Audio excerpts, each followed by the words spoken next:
Dear students, ये BCom second year में मैंने आपको फंड फ्लो एनालिसिस कराया था। अब मैं आपको नेक्स्ट टॉपिक करा रही हूँ कैश फ्लो एनालिसिस।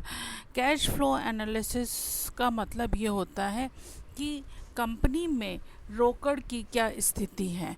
व्यावसायिक दृष्टि से रोकड़ प्रवाह विवरण का बहुत अधिक महत्व होता है। इसमें प्रबंधकों को ये जानना आवश्यक होता है कि रोकड़ के आगम एवं निर्गम की क्या स्थिति रही है। इस उद्देश्य के लिए रोकड़ प्रवाह विवरण बनाया जाता है। रोकड़ प्रवाह विवरण दो समय अवधि के बीच व्यवसाय के रोकड़ शेष में हुए परिवर्तनों का विश्लेषण करता है। जैसे कि मानव शरीर में रक्त की बहुत अधिक महत्वपूर्ण भूमिका होती है, उसी तरीके से व्यवसाय में रोकड़ की भी एक महत्वपूर्ण स्थान होता है। रोकड़ संचार बंद हो जाने पर व्यवसाय भी गतिहीन हो जाता है और बंद हो जाता है। रोकड़ प्रवाह विवरण रोकड़ संचार को मापने का एक साधन है, जिसका उपयोग प्रबंधक वर्ग द्वारा संस्था के अल्पकालीन रोकड़ व्यवस्था को मापने के लिए किया जाता है। रोकड़ से मतलब होता है कि देश किसी भी व्यवसाय में कितना रोकड़ आगमन हो रहा है और कितना निर्गमन हो रहा है। एक वर्ष में पूंजी का कितना आगमन हो रहा है, चाहे वो कैश कहीं से भी आए, शेयर से आए, ऋण से आए, या फिर कोई कच्चा माल इन्वेस्टमेंट करे या किसी भी तरीके से उसको प्राप्त हो, तो वो आगमन होता है। और कच्चा माल खरीदने और मजदूरी देने तथा उत्पादन व्ययों में का भुगतान करने के लिए जहाँ पर रोकड़ की खर्चे होते हैं, वो उसका निर्गमन कहलाता है। अच्छा, इसी तरीके से हम ये पढ़ सकते हैं कि उत्पादित वस्तुओं को बेच करके जो रोकड़ प्राप्त होता है वो उसका आगमन कहलाता है। अब नेक्स्ट टॉपिक आता है रोकड़ विवरण के उद्देश्य क्या हैं। रोकड़ प्रवाह विवरण अविरल चलना चाहिए, मतलब कहीं रुकावट नहीं होनी चाहिए। यदि कहीं भी रुकावट आती है तो वह किसी भी कंपनी के लिए, किसी भी व्यवसाय के लिए सही नहीं होती। तो अल्पकालीन वित्तीय परिवर्तनों की जांच की एक महत्वपूर्ण तकनीक रोकड़ प्रवाह विवरण है, जिसके उद्देश्य इस प्रकार हैं। वित्तीय नीतियां एवं रोकड़ मूल्यांकन के सहायक प्रबंधकीय दृष्टि से रोकड़ प्रवाह विवरण वित्तीय नीतियां एवं कुशल रोकड़ मूल्यांकन का एक महत्वपूर्ण उपकरण है। कहने से तात्पर्य यह है कि वित्तीय नीतियाँ, यदि कोई भी वित्तीय नीतियाँ बनाई जा रही हैं कि हमें कब माल खरीदना है, कितना माल खरीदना है, उसका भुगतान कब करना है, हमारे पास में जो एसेट्स पुराने हैं उनको बेचना है या नए खरीदना है, ये सारे जो निर्णय लिए जाते हैं वो किसके द्वारा लिए जाते हैं? रोकड़ प्रवाह विवरण के आधार पर उसको जांच करके दिए जाते हैं। नियंत्रण में सहायक रोकड़ प्रवाह नियंत्रण में सहायक होता है, क्योंकि हम मौलिक पूर्वानुमानों का रोकड़ प्रवाह विवरण के वास्तविक परिणामों में अंतर्ज्ञात कर सकते हैं कि हमारे पहले क्या पूर्वानुमान थे और वास्तविक परिणाम हमें क्या प्राप्त हुए, कहाँ कमी रही है। इसकी तुलना करके हमें पता चल सकता है कि वित्तीय साधनों का इस स्तर तक योजना अनुसार प्रयोग हो रहा है या नहीं हो रहा है। आंतरिक वित्तीय प्रबंध में सहायक रोकड़ प्रवाह विवरण व्यवसाय संचालन से संबंधित रोकड़ आवागमन को प्रतिबिंबित करता है।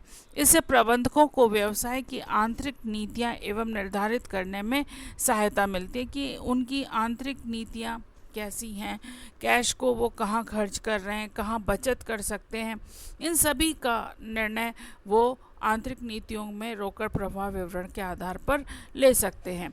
रोकड़ शेष में परिवर्तन में ज्ञान रोकड़ प्रवाह विवरण व्यवसाय की रोकड़ स्थिति में हुए परिवर्तनों का कारण होते हैं। सहित विश्लेषण करता है। कभी कभी भारी लाभ होते हुए भी रोकड़ शेष में कमी आ जाती है और कभी कभी हानि होने के बावजूद भी रोकड़ शेष पर्याप्त रहता है। रोकड़ प्रवाह विवरण इस प्रकार की स्थिति के कारणों को स्पष्ट करता है। इसके बाद आता है अल्पकालीन निर्णयों में सहायक। अल्पकालीन निर्णयों में कैसे सहायक होते हैं कि यदि प्राप्ति एवं भुगतान की प्रवृत्ति कैसी होनी चाहिए, उन पर कितना हमें कब उसका भुगतान करना है, जब हमें आय प्राप्त होगी तभी हम भुगतान कर सकते हैं। तो इन सभी चीज़ों का पता हमें रोकड़ प्रवाह विवरण के आधार पर पता चलता है। इसके अंतर्गत हम दायित्वों की भुगतान क्षमता का अनुमान भी लगा सकते हैं कि हमारी दायित्व की भुगतान क्षमता कब अधिक होगी, तभी हम उन दायित्वों का भुगतान करें। छठा पॉइंट आता है कि पूर्वानुमान में सहायक विभिन्न वर्षों के रोकड़ प्रवाह विवरणों के विश्लेषण से रोकड़ की विभिन्न स्रोतों और उपयोगों की प्रवृत्ति का अध्ययन किया जा सकता है। कैश इनफ्लो में जैसा कि मैंने आपको पहले भी बताया कि आगमन, कैश का आगमन व्यवसाय में कब हो रहा है और निर्गमन कब हो रहा है, तो आगमन और निर्गमन का अध्ययन इसके अंतर्गत किया जाता है। तो हम मासिक यदि निकालें कैश इनफ्लो, कैश फ्लो विवरण, तो हमें ये पता चलेगा कि हमें कब कैश की प्राप्ति हो रही है, विभिन्न स्रोतों से कब उसका हमें प्राप्त हो रहे हैं, और उनका उपयोग का भी हम पूर्वानुमान कर सकते हैं।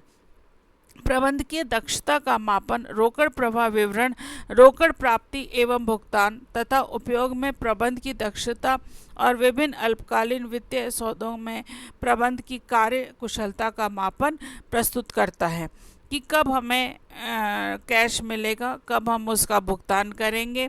अल्पकालीन वित्तीय सौदों में भी प्रबंधक को ये पता रहता है कि जब हमें कैश मिलेगा तभी हम भुगतान कर पाएंगे, तो वो वित्तीय सौदों में भी उसकी कार्यकुशलता झलकती है। और विक्रय की वसूली नीति में दक्षता परीक्षण की यह एक महत्वपूर्ण युक्ति है।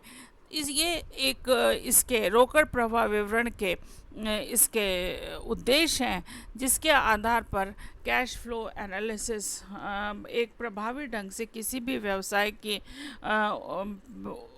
को अच्छा बनाने के लिए, उसके उत्कृष्ट परिणाम देने के लिए सहायक होता है।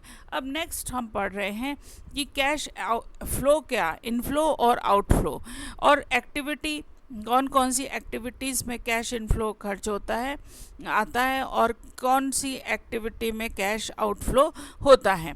तो कैश इनफ्लो जो होता है वो receipt from customer for sale of good and services activities. मान लीजिए कि जो व्यवसायिक है उसने जो भी वस्तु का उत्पादन कर रहा है उसको बेचने पर उसे आय प्राप्त होती है। जो सर्विसेज हैं, जैसे मान लीजिए फाइनेंस सर्विसेज हैं या कोई इंजीनियर्स हैं, तो वो अपनी सर्विसेज दे करके भी आय कमा रहे हैं, तो वो क्या हो जाएगा, कैश इनफ्लो हो जाएगा। आउटफ्लो कैसे होगा, ये ऑपरेटिंग एक्टिविटीज़ हैं। और आउटफ्लो कहाँ से होगा, payment to suppliers and employees for material and services. जो भी पेमेंट किया जा रहा है, भुगतान किया जा रहा है सप्लायर्स को, यदि आपने कच्चा माल खरीदा है, आपने कहीं से सेवाएं प्राप्त करी हैं, आपके मशीन ख़राब हो गई और आपने एक इलेक्ट्रिशियन को बुलाया या इंजीनियर को बुलाया और उसको पेमेंट करा, तो वो जो भी पैसा आपने भुगतान किया है वो क्या हो जाएगा, आउटफ्लो हो जाएगा। Payment of government for taxes and duties. जब आप कोई भी व्यवसाय चालू करते हैं तो आपको कई सारे भुगतान करने पड़ते हैं। सरकार के द्वारा जो टैक्स लगाए जाते हैं, ड्यूटीज़ लगाई जाती हैं, जैसे आजकल जीएसटी है, तो उनका भुगतान आपके द्वारा किया जाता है। इसके बाद आता है कि हम कहाँ कहाँ पर इन्वेस्टिंग एक्टिविटीज़ क्या होती हैं, receipt from sale of fixed asset, fixed asset को बेचने से, investment for from collection of loan, और receipt from sale of interest and dividend on loan and investment से आपको आय प्राप्त हो रही है। Payment for purchase of fixed asset, payment for purchase of investment and for marketing. Making loans है। और फाइनेंसिंग एक्टिविटी क्या है? Receipt from issue of share holder share capital, receipt for debentures and long term investment, यहाँ से आपको प्राप्त होती है। Payment for principal